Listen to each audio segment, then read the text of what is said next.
You're listening to Keeping It 100 with Mel and Bruce, sponsored by the 100 Black Men of Las Vegas. What they see is what they'll be. I'm Mel Tiller, your host. I'm thrilled to be with you today. My guest, I am honored to have her on the show. Her name is Kamilah Bywaters.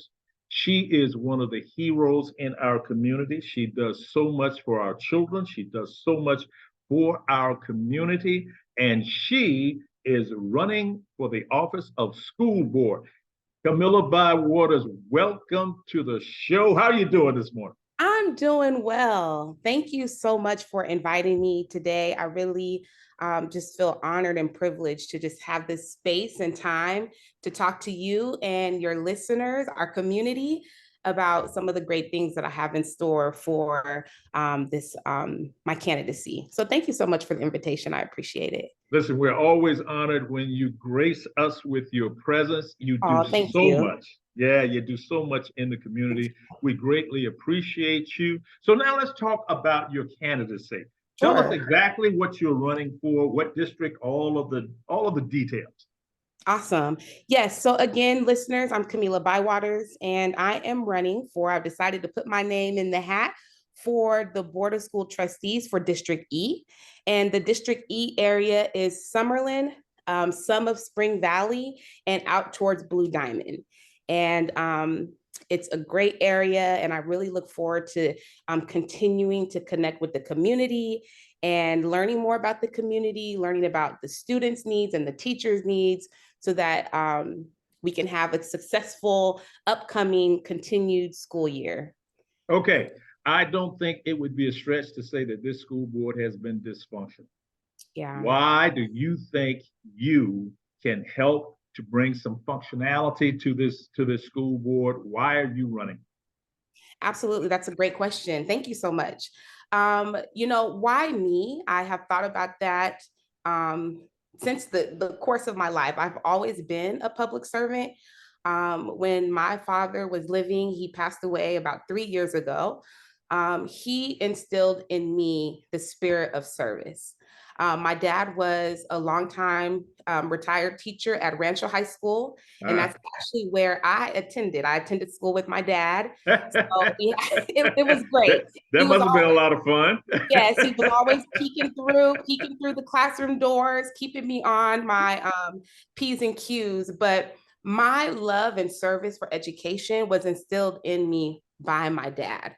And he always advocated for his children. He was a special education teacher at Rancho. He worked over 30 years as a teacher, and he absolutely loved the job.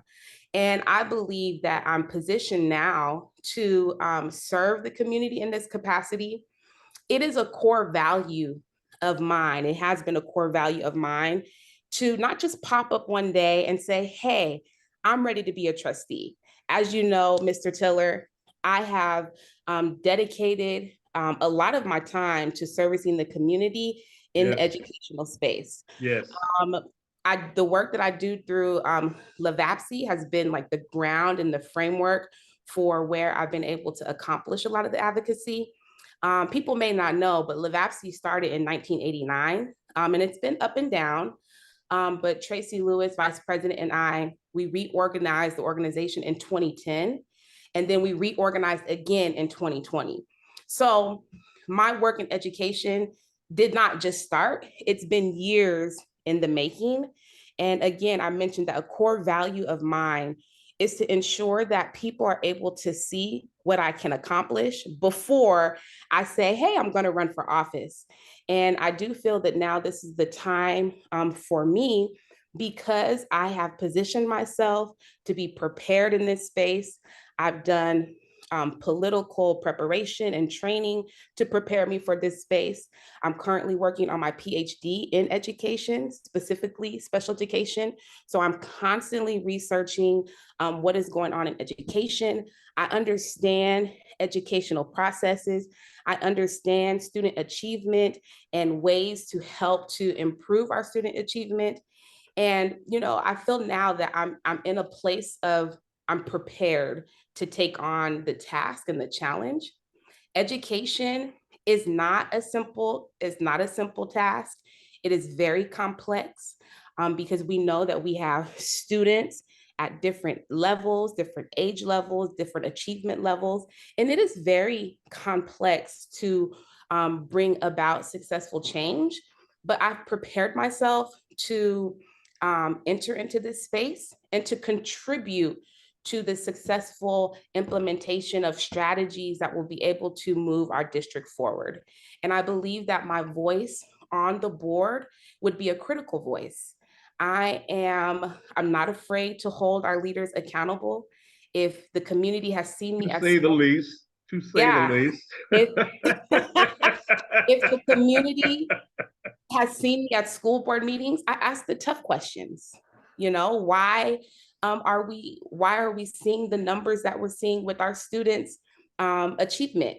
Why are we okay, or why do we see 19% of high school students proficient in math? So I am not afraid to ask tough questions. I enjoy critical thinking. That's my middle name, and I look forward to joining the board, supporting our district, supporting the leadership, and making a change. So let me ask you this. Why do you think it is that you have this mindset that you don't particularly mind controversy? That you will step up, you're a warrior, you will fight, and sometimes people agree, sometimes they don't. That does not seem to deter you. Why do you have that mindset? That's a great question. You know, that was instilled in me at a young age.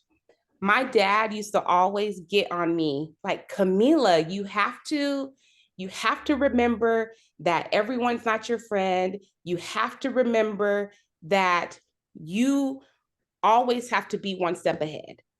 And my dad, when I was young, used to sit me to the side because everyone is my friend. And I've always been like that. My dad would literally, I don't know if you know, but I used to play soccer here in the state of Nevada. And I went to Howard University. I graduated from Howard, and I played there on a soccer scholarship. But my dad used to instill in me, Kamilah, you have to think for yourself. You have to be motivated, and you have to stay positive. And my dad was the individual who he challenged the status quo. So I would watch him when things were not right. He always spoke up for himself and spoke up for his students. So because I saw that, it taught me at a young age that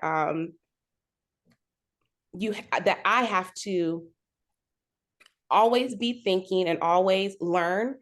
That's why, listen, I'm old as I don't know what, and I'm still in school. I can't wait to be done. But my dad always instilled in me to always learn, you know, and read and write and ask the tough questions. So, and because I had my family's support, that gave me the confidence to not be afraid. And I think because my dad instilled in me that not everyone's going to agree with you, and that's okay. And because I had that growing up, it has helped me in my adult life to understand that not everyone's going to agree with me. Some people are not going to like what I have to say, and it's uncomfortable. It's really uncomfortable. It took me at least 6 months to really get comfortable challenging some of the issues at the board. You know, writing letters. The Yes. first couple that I wrote to the Board of School Trustees, and I actually pressed send, and I was like, oh my goodness, it's out there. So it is nerve-wracking. It is nerve-wracking because we can be taught, you know, don't say anything, just let things happen. And what I realize is if we don't say anything about inequity, if we don't say anything about injustice, we're never going to have a society or an educational system that will change. And in order for things to change, we have to recognize that one, there's an issue and there's a problem, and provide the solutions. You've been willing to do the dirty work. I mean, you get down and you grind, and you have been willing to go in and advocate for kids one-on-one. I mean, these kids that many people would not think about advocating for, and you've done yeoman's work of putting together teachers, putting together members of the community to hear what's going on with individual kids, and you get in the ring and you fight for them. Now, standing up and sending letters to the school board and standing up and speaking to the school board in public, that's something that a lot of people are willing to do. You get a lot of attention. People are seeing what you're doing. You're talking to the press, all of those kinds of things. Many people like that. But you do your work in the dark, in the cold, where not a lot of folks know about it, not a lot of folks hear about it. Only those kids that really don't have a lot of power and don't have a lot of advocates. You put in a lot of time, a lot of individual time with those kids. Why do you do that?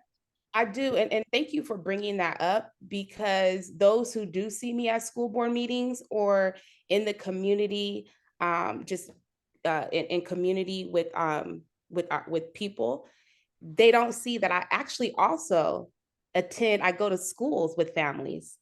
I have families who will call me and let me know that, their child is being expelled from school and they don't agree. So I literally have I go to schools. I visited a lot of schools in the Clark County School District with families, which is a giving of my time, and I do that because when I hear students and their families talk about the injustice that has happened to them, Yes. a lot of times these parents are in tears. And they tell me, Kamilah, I have done everything I can, and I believe them. And I ask them, so tell me what you have done already to rectify the situation. And they'll email me or we'll talk on the phone and they'll lay it all down. So by the time they get to me, it's code red, because the families have done what they've done. They've spoken to the principals, they've spoken to the assistant principals, they've tried to reach out to the superintendents, associate superintendents, assistant superintendents. So they've done their due diligence, but unfortunately, they're not getting that support. So I go with families because, one, my dad did that for his students. My dad was constantly in for my both of my brothers attended Clark County School District, and they did not have the best experience. My dad was always in their classrooms, always talking to their teachers, always talking to their principals. So I learned that this is what I do. This is my reasonable service to my community because of my love for education and my love for human service and for the people that are in our community. Not only have I gotten calls from students and parents, teachers call, principals Yes. call for support. Yes. So we see not only students, but the adults call us as well. And principals and assistant principals call us as well to let us know what's going on, to give us information about the culture and environment. And it's a little bit more challenging for the teachers and the and principals and administrators, because they're concerned about their jobs, as they should be. This is their livelihood and their income. So we handle those situations how they would like us to move forward. We handle them very, respectfully and with respect, because we want to make sure that we are not stepping on anyone's toes and respecting their job. But we get called from almost any.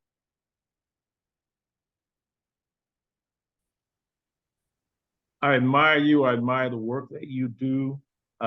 You have prepared yourself for this. That's anybody who knows you knows that you are extremely prepared for this position. Perfect position for you. What would you like? What kind of information would you like to leave our listening audience with? So as we started a new school year, Yes. and I would definitely like to let our families and students and our staff members know, that teachers and staff know that I'm here with you. I support you. If there's anything that I can do now to support you as you're going through your educational journey, your working journey, teaching journey. You can always reach out to me. I'm available to support. I have been, I will be, and I believe that I have shown what I'm capable of accomplishing in regards to building relationships, being able to handle conflict well. You know, not everyone is my favorite person, and I'm sure I'm not everyone's favorite person, and that's okay. And that's okay. But at the end of the day, let us say that you have a few opinions, okay? right, absolutely. And that's okay.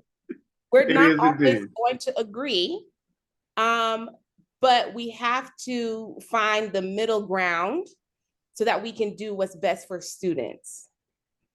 And, you know, and that's why I think my voice is important, because I think about the different angles. And that's very important. I think my voice will be very influential on the board because I can give, well, let's think about it from this angle. Because oftentimes,